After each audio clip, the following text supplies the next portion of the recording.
The first man who learned to keep fire burning became simultaneously king, priest, and scientist. Whoever controls what others don't understand controls those others. This structure never disappeared, it changed address. René Guénon mapped in 1945 what he called counter-initiation, organizations that invert spiritual symbols for material control. Today, the priesthood operates foundations, programs algorithms, and decides what billions of people think without any of them having voted for it. Central bank digital currencies prepare the next step, money that can be switched off without due process. Solzhenitsyn wrote that his generation didn't love freedom enough to defend it. America's founders were dangerous men, willing to die for a principle. The question is not whether a hidden priesthood exists, it's whether you're still dangerous enough for it to worry about your existence.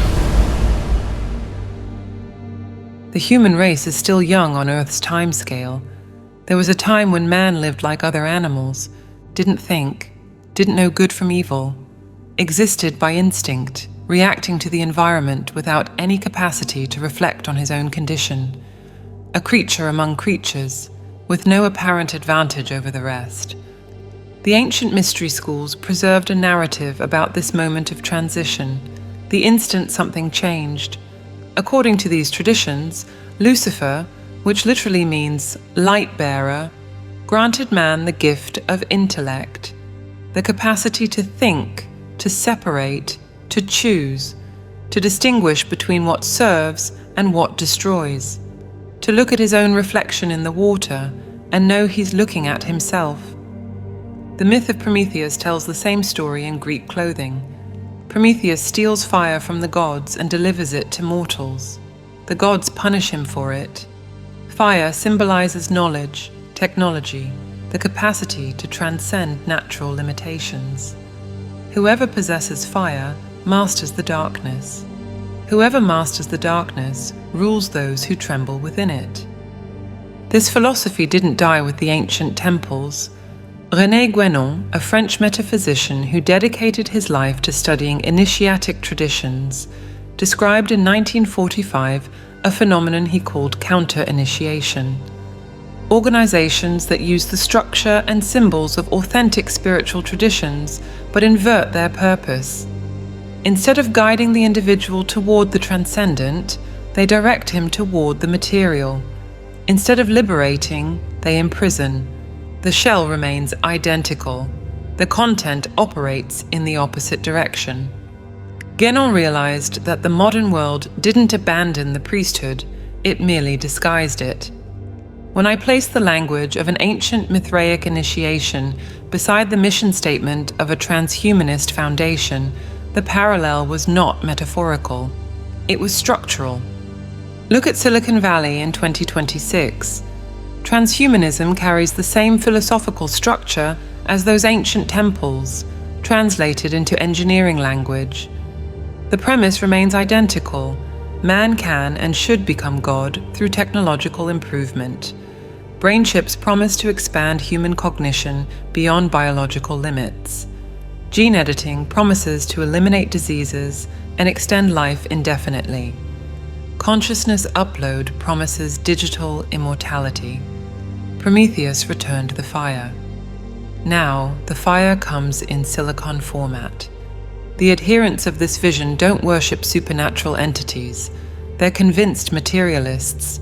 Yet the operational premise remains identical to that preserved in ancient temples. A small enlightened group possesses the knowledge necessary to lead the species to the next evolutionary stage. The majority doesn't understand. The majority doesn't need to understand. The majority needs to be led. Stop and think about that for a moment. Guénon described this dynamic as the substitution of quality by quantity. The modern world reduced everything to numbers, metrics, measurable data. It removed the qualitative dimension, spiritual, symbolic, transcendent, and replaced it with a purely quantitative vision of reality. A humanity that only sees numbers becomes infinitely manipulable by whoever controls the numbers. Ancient priests controlled access to the sacred. Contemporary priests control access to information and technology. The ancient initiatic schools taught that knowledge possesses degrees: literal, symbolic, and supra-individual. A symbol operates simultaneously on all three levels: the cross, the tree of life, the serpent around the staff. Each carries meaning that unfolds according to the consciousness of the receiver. Guénon identified that the modern world collapsed these degrees into one, the literal. What cannot be quantified ceases to exist. What cannot be measured loses its right to be considered real. This collapse didn't eliminate the other levels of meaning.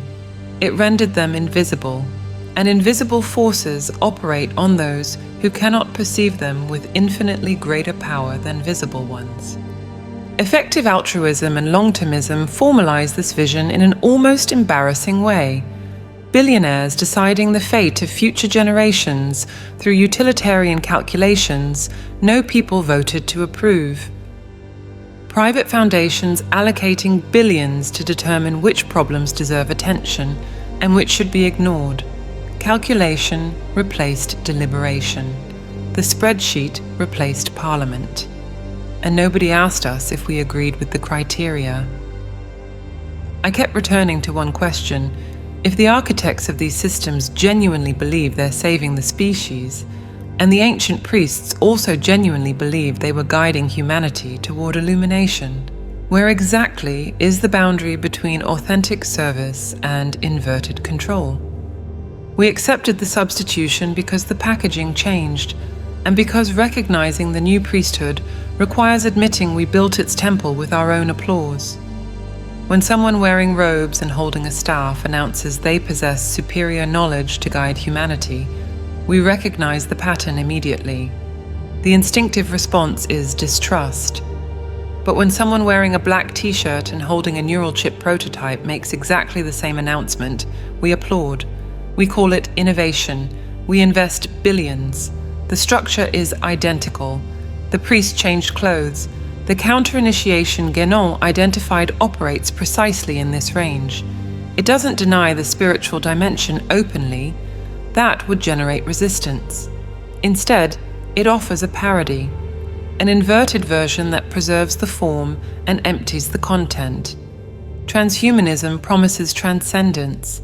It delivers dependence, promises cognitive freedom, delivers subordination to infrastructures no individual controls, promises immortality, demands you surrender your biology to corporations whose terms of service change without notice. The question that kept resonating when I put these pieces together: if the philosophy is the same, if the structure is the same, if the stated goal of leading humanity is the same, what exactly has changed in 4,000 years besides the packaging? The uncomfortable answer: nothing essential. The fire Prometheus stole illuminates and burns. It always did both. The difference between light and inferno never depended on the fire itself. It depended on who controls it and what that person hides from those who depend on them to see in the dark. Ancient man watched the sunset and understood his problem with animal clarity. He couldn't see in the dark. Predators wanted to devour him. The cold could kill him before dawn. He didn't know what to do besides wait. The first man who learned to keep a flame burning possessed something no one else had: knowledge. And knowledge that no one understands transforms its holder into three things at once: king, priest, and scientist. King, because the group depends on him to survive. Priest, because the mystery of fire confers a sacred dimension to his power. Scientist, because he understands how the phenomenon works, while everyone else merely witnesses the result. Mystery always exercises dominion over those who don't understand. This structure never disappeared. It changed address.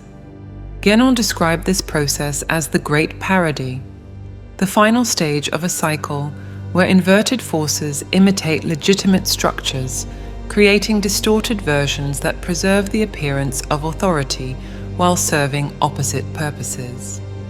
The contemporary priesthood doesn't occupy stone temples. It occupies air-conditioned offices, conference rooms with glass walls, and digital platforms with billions of users. The inversion is precise. The internet was conceived as a liberation architecture, open protocols, decentralized networks, free flow of information. Within 2 decades, it became the most sophisticated apparatus of surveillance and behavioral modification in recorded history. The great parody doesn't destroy what it captures. It inhabits the form and reverses the current. Think tanks formulate policies before elections happen. The candidate arrives at office and finds the menu ready. The options have already been defined, the limits already drawn. The real margin of maneuver, the one that affects the power structure, practically doesn't exist. The elected politician operates within parameters he didn't design and frequently doesn't fully understand. They exist while they serve. They disappear when they stop being useful. Billionaire foundations finance social movements, capture university departments, and determine which research receives funding and which starves. Money doesn't flow randomly. It flows in the direction that reinforces certain narratives and suffocates others. A university that depends on multi-million-dollar donations doesn't bite the hand that feeds it. This doesn't require a formal conspiracy. It only requires consistent financial incentives over decades. We participated in this process while congratulating ourselves on our sophistication, confusing access to information with understanding of its source. Supranational organisms coordinate agendas no voter approved. The World Economic Forum publishes roadmaps for the future of the global economy. The World Health Organization defines protocols that governments adopt without significant parliamentary vote. The Bank for International Settlements, which most people don't even know exists, coordinates monetary policy that determines how much the money in every worker's pocket on the planet is worth. No elected politician holds real power over these structures. They operate on a layer above representative democracy. They always have. I carried the assumption for years that power had become diffuse and decentralized. The architecture I was examining told the opposite story, and what unsettled me most was how little the mechanism needed to be disguised. The difference that 2026 introduced into the equation is brutal. Algorithms decide what billions of people see, read, hear, and consequently think. Not neutral algorithms operating by natural laws. Algorithms designed by teams with measurable objectives, optimized to maximize engagement, which in practice means maximizing emotional reactions, and calibrated by decisions no user knows about. Content moderation replaced excommunication. The mechanism is identical. Whoever violates the temple's rules loses access to the community. The difference is scale. A medieval priest excommunicated one person from one parish. A digital platform suspends one person from a public square where 2 billion individuals live. Demonetization replaced exile, cutting the income of those who say what they shouldn't. Shadowban replaced silent banishment. The person keeps speaking, but no one hears. Even crueler than declared exile, because the victim doesn't always realize they've been silenced. The cruelty of that mechanism stayed with me for days. A person speaking into a void that used to be an audience, unaware that their excommunication has already been pronounced. Have you noticed how all of this replicates a structure we've known for millennia? Guénon described the modern world as a prisoner of quantity. Everything reduced to numbers, metrics, statistics. The qualitative, that which possesses intrinsic value, which can't be measured in units, has disappeared from the equation. A civilization that only understands what can be counted becomes hostage to whoever counts. And whoever counts defines what counts. Our ancestors knew exactly who held power, the man beside the fire. We lost that ability because power migrated to structures that possess no face, address, or pronounceable name. The vocabulary changed from sacred to stakeholder, from heresy to misinformation, from excommunication to terms of service violation. The architecture of power remained intact. A reduced number of people controlling everyone else through knowledge that the majority doesn't understand and doesn't even know exists. The counter-initiation Guénon mapped doesn't operate in the shadows out of incompetence or timidity. It operates in the shadows because invisibility constitutes its main strategic advantage. The best priesthood is one the congregation doesn't even realize exists. When nobody knows who's in control, nobody knows whom to resist. And this is perhaps the most uncomfortable discovery of all. The priesthood doesn't need to hide very well. It's enough that we don't want to look. There's a profound misunderstanding about what America represents, a misunderstanding so widespread it has contaminated even those who consider themselves its greatest defenders. Many sincerely believe the country's greatness lies in diversity. Others point to economic prosperity. Still, others mention military might as the nation's foundation. None of these answers reaches the root. America's true greatness lies exclusively in freedom, as an operational principle, as the foundation that allows all other achievements to exist. Diversity without freedom produces forced tribalism. Prosperity without freedom produces corporate feudalism. Military might without freedom produces empire, and empires consume their own citizens before consuming their enemies. Freedom is not one among several American virtues. It's the condition without which none of the others survives. The founders understood this with a clarity we've lost. They were dangerous men. Not dangerous in the pejorative sense, dangerous in the sense that they were willing to risk absolutely everything for a principle: personal fortune, reputation, their own lives. They signed a Declaration of Independence knowing the signature was equivalent to a death sentence if they lost. They weren't bureaucrats drafting memos. They were men who bet their entire existence on an idea. I spent weeks with this idea lodged like a splinter. The suspicion that we'd traded the living substance of freedom for its statistical shadow. The moment Americans stopped being dangerous people, willing to defend freedom with real consequences, the nation will cease to exist in its genuine form. The territory will remain, the name, the emptied symbols. But the substance will have evaporated.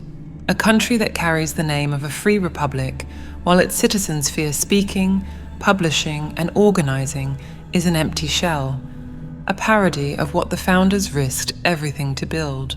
What struck me most was the asymmetry. The founders were willing to die for an idea, while we debate whether it's appropriate to even voice one.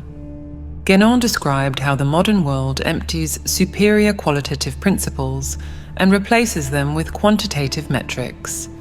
American freedom suffers exactly this process. Reduced to GDP statistics, development indices, international rankings, numbers that measure everything except what truly matters. The qualitative principle of individual freedom was replaced by quantitative indicators of collective comfort. And we accepted the trade without realizing what we lost. There's something many people refuse to consider. Numerous dangerous agendas operate within the country, many promoted by people who sincerely believe they're doing good. Nobody wakes up in the morning consciously deciding to practice evil. Even the worst criminals in history rationalize their actions, built internal narratives that transform destruction into necessity, cruelty into pragmatism, tyranny into order. The difference between us and the worst agents in history isn't the presence or absence of rationalization. It's merely the scale. Guénon understood why the counter-initiation possesses such persuasive force. It doesn't operate from pure falsehood. That would be too easy to identify. It operates from fragments of authentic truth, rearranged to serve inverted purposes. The progressive who demands equality operates from a genuine perception of human dignity, inverted into enforced uniformity. The technocrat who demands total control operates from a genuine perception that order matters, inverted into tyranny. Each fragment contains enough truth to make the distortion invisible to the person holding it. This changes everything about how we communicate. Labeling our adversaries as evil guarantees they'll never listen. They're not operating from evil, they're operating from a fragment. And a fragment cannot be defeated by opposition. It can only be completed by presenting the whole from which it was torn. This doesn't mean all positions possess equal merit. Some agendas are objectively destructive, but recognizing that the adversary holds a genuine fragment of truth is not validating their conclusions. It equates to recognizing that the only communication capable of transforming is one that completes rather than attacks. We prefer the comfort of indignation to the discomfort of understanding. We prefer the caricatured enemy that feeds our identity to the complex adversary who challenges our certainties. We do this with the same regularity Guénon identified in every civilization approaching its final phase. We mistake the intensity of our conviction for the quality of our understanding. American freedom requires something more than willingness to fight. It requires willingness to think, to recognize that the most powerful instrument in the defense of any principle isn't the weapon. It's the capacity to articulate that principle in a way other minds can receive it. A truth that's shouted hits walls. A truth presented with precision and respect passes through doors that shouting would never open. The founders were dangerous men. They were also articulate men. They drafted documents that convinced millions over centuries. The strength of those words didn't come from anger. It came from clarity. And clarity has always been the most dangerous weapon available to free men. Alexander Solzhenitsyn survived 8 years in Soviet forced labor camps. Writer, political prisoner, winner of the Nobel Prize in Literature in 1970 for documenting with surgical precision the horrors he witnessed inside the system that tried to destroy him. When he wrote the Gulag Archipelago, he didn't produce fiction. He produced a meticulous inventory of what happens when an entire population surrenders its freedom without resistance. Solzhenitsyn wrote a passage that I reread 3 times, not for its literary quality, but for the arithmetic it implied. He describes the mass arrests in the city of Leningrad, 1/4 of the population taken. People knew the agents didn't knock on the door at 3 in the morning to do good. Everyone knew. Neighbors heard the footsteps on the stairs. Wives heard the knocking. Children woke to the screams.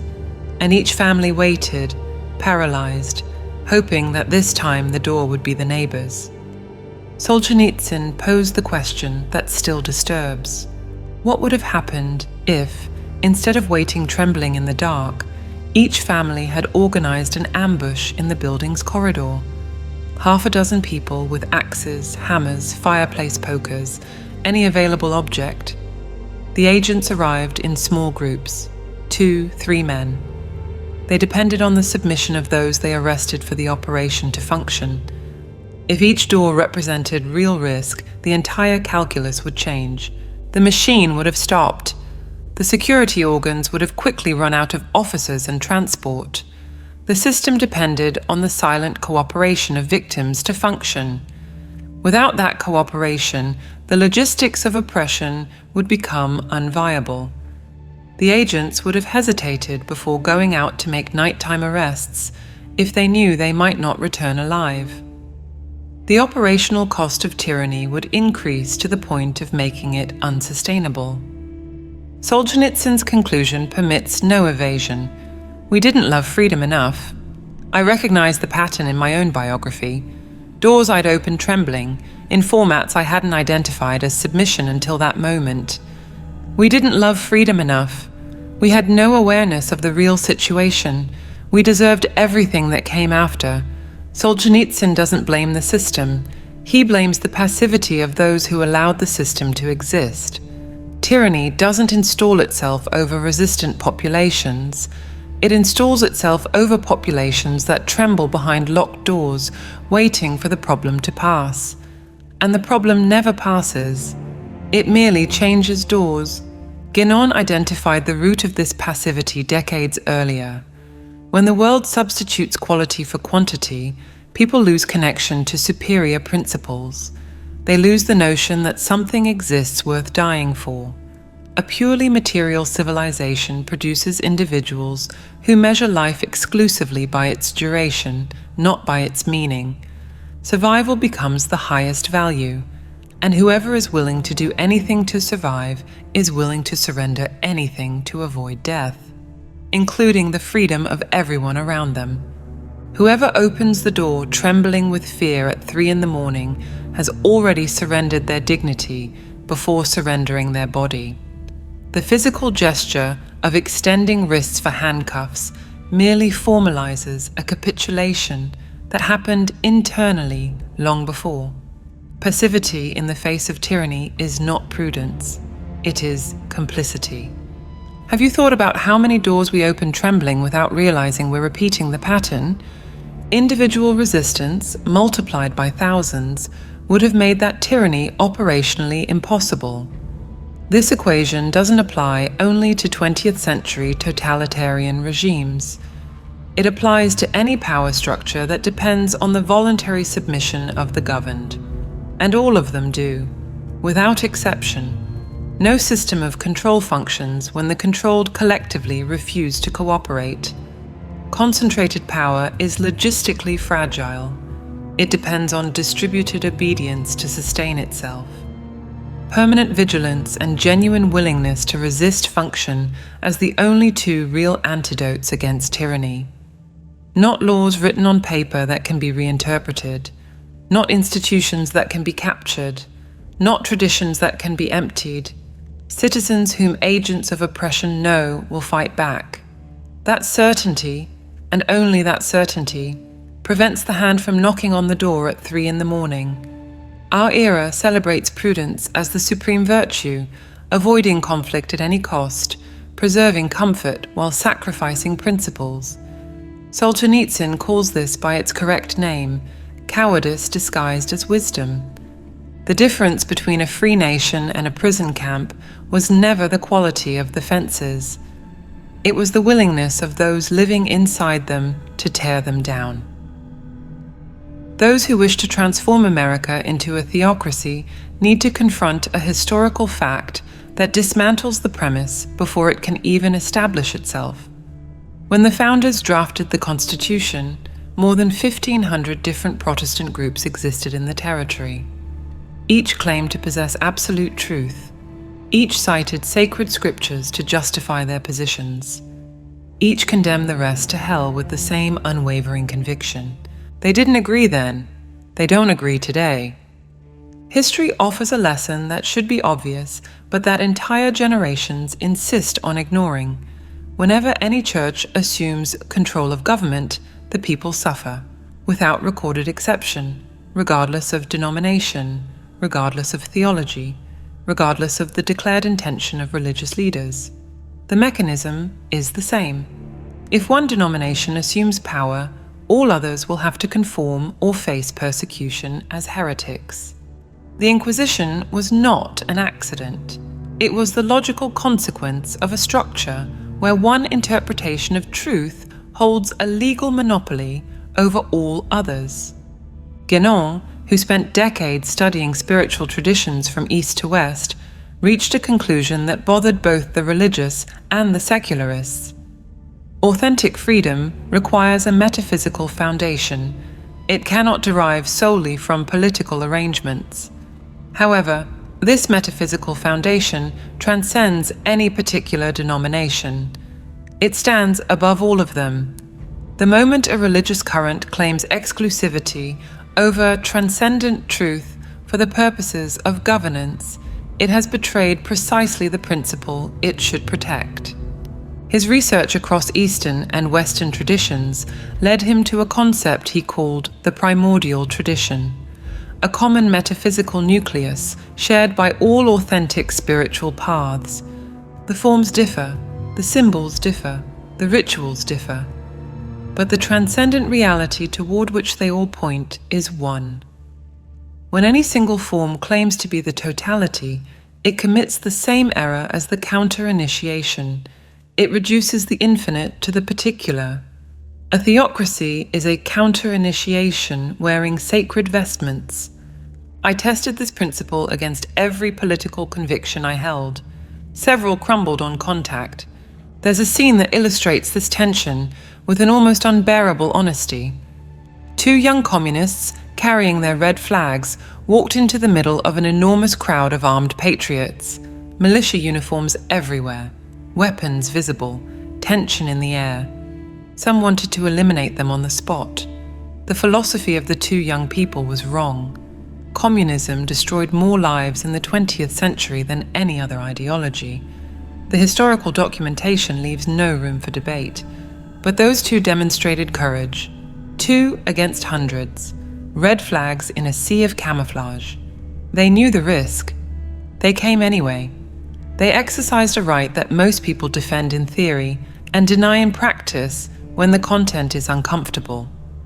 That scene rearranged something in my understanding of what freedom actually costs, not in money or comfort, but in tolerance for discomfort that feels like betrayal. And this is precisely what we resist accepting. If they don't have the right to hold a political demonstration, no other gathering will be possible. If the government can decide which political expression deserves protection and which deserves suppression, then the government decides what constitutes truth. And a government that decides what constitutes truth has already become what America was founded to resist. Have you reflected on what happens when we apply this logic to its end? Freedom demands something human nature resists with all its strength, letting other people be free, even when we profoundly disagree with them. The instinctive impulse is to censor what offends us, silence what threatens us, prohibit what frightens us. Every political group, without exception, carries this temptation. The left wants to silence what it considers hate speech. The right wants to silence what it considers subversion. Both are willing to use the power of the state to impose their particular definition of what can and cannot be said. We fall into this trap because it exploits the same impulse in every faction. The conviction that our particular fragment of truth justifies silencing all others. The moment we grant government the power to silence our adversaries is the moment we hand government the power to silence us. The tool has no loyalty. It serves whoever wields it, and whoever wields it changes with each election when elections still exist. Without freedom, nobody can be a Christian of any denomination, Buddhist, Jewish, Muslim. Without freedom, nobody can truly own property, only be a temporary custodian of what the state permits you to possess. Without freedom, the word American ceases to designate something with substance and becomes merely a geographical reference. America is exclusively about freedom, nothing more. Guénon perceived that modernity replaces living principles with dead structures. Freedom as a living principle demands constant exercise, permanent discomfort, tireless vigilance. Freedom as a dead structure, reduced to constitutional text without citizens willing to defend it, is merely ink on paper. And ink on paper never stopped any tyrant. The price of freedom isn't paid once, it's paid every day. And the currency isn't money, isn't votes, isn't partisan loyalty. It's the willingness to tolerate the intolerable, so that nobody ever has the power to decide what you're allowed to think. The only way to reclaim the country without bloodshed passes through the creation of a truly free press. This statement sounds simple, The execution demands a complete transformation of how information is produced, verified, and distributed. Many complain that certain groups control the media. The complaint is legitimate, but it carries an uncomfortable question rarely asked. Who sold those media outlets to them? Nobody stole television networks at gunpoint. Nobody invaded newsrooms by force. There were commercial transactions, regulatory approvals, corporate decisions. The people who complain about the informational monopoly frequently participated in the structures that allowed its formation, or remained silent while it consolidated. Responsibility starts at home. Anyone can have their own platform in 2026. Technology democratized publishing to a level that would have been unthinkable 20 years ago. Podcast, newsletter, video channel, blog. The necessary investment fits on a common credit card bill. The barrier to entry disappeared. But a new barrier arose in its place, and this one is more dangerous than the previous because it operates invisibly. Centralized platforms control distribution through opaque algorithms.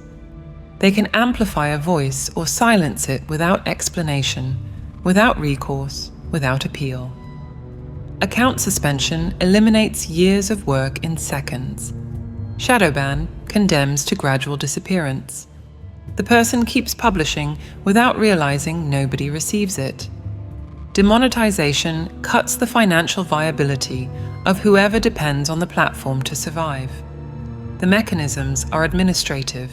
The effects are identical to those of classical state censorship. Once you perceive that the barrier migrated from entry to distribution, the entire architecture of modern censorship reshapes itself in your mind. Guénon perceived that the reign of quantity transforms everything into interchangeable units. Information suffers the same process, reduced to clicks, views, shares, metrics that measure emotional engagement, not quality or veracity. A sensational lie generates more engagement than a complex truth. The algorithm doesn't distinguish between the two. It promotes both with the same indifference, as long as they produce the right numbers. Truth competes at a disadvantage in a system that rewards the intensity of reaction above any other criterion. The new battle demands infrastructure resistant to censorship, decentralized protocols where no entity holds the power to shut down the system, distributed hosting where no server centralizes the content, communication networks that don't depend on corporate or governmental permission to exist. Each layer of centralization represents an attack surface for whoever wishes to control the flow of information. Eliminating these layers isn't paranoia, it's resilience engineering. Have you considered the threat that central bank digital currencies represent in this scenario? Programmable money allows blocking dissidents' transactions without due process, without a court order, without trial, without defense. An algorithm decides that a particular transaction won't be processed, and the citizen discovers their money has stopped working. Imagine Solzhenitsyn publishing the Gulag Archipelago in a world where every ruble in his account can be frozen before the ink dries. CBDCs transform the entire financial system into a tool of behavioral control. And we're walking in that direction with our eyes open and our mouths shut. Guénon would have recognized the trajectory immediately. Money was once gold, a substance with inherent properties no authority could conjure from nothing. Then paper, a promise printed by institutions that could multiply promises without limit. Then digital, a number existing only because a server certifies it. Now programmable, a number that obeys conditions its holder never wrote and cannot read. Each transition removed a layer of qualitative substance and added a layer of quantitative control. The full arc of the reign of quantity, from a thing you held in your hand to a permission someone else holds over your existence. The trajectory is clear enough to produce a specific kind of insomnia, the kind that comes from watching a pattern complete itself in real time. The responsibility of those who publish demands absolute rigor, everything documented, everything verifiable, everything with an identifiable source. A few publications that reveal false information are enough for the audience to abandon permanently. Credibility is built over years and destroyed in minutes. Rumors and unfounded opinions destroy the cause they intend to serve more efficiently than any external censor could. We need thousands of people creating their own distribution channels, verifying information with discipline, building parallel networks that function independently of structures that can be captured. The solution won't come from a savior platform. It will come from the multiplication of independent voices that nobody can silence at once, because they don't depend on any central point to exist. The first man who learned to keep fire burning monopolized power because he was the only one who knew how. The solution was never to extinguish the fire. It was to teach everyone to light it. Guénon dedicated his entire life to preserving access to genuine initiatic knowledge, the kind that inverse forces have tried to destroy or distort across every century. He understood that the only real defense against counter-initiation is authentic initiation, direct access to states of consciousness that no priesthood can intermediate and no algorithm can program. Whoever sees the mechanism ceases to be operated by it. We developed audio tools that work directly with this awakening of consciousness, frequencies that prepare the mind to operate beyond the manipulable surface, accessing the clarity that the contemporary priesthood depends on you never reaching. To discover how to activate this process and get immediate access, click the link on the screen or in the comments. If this video resonated with you, write in the comments. It made sense to me.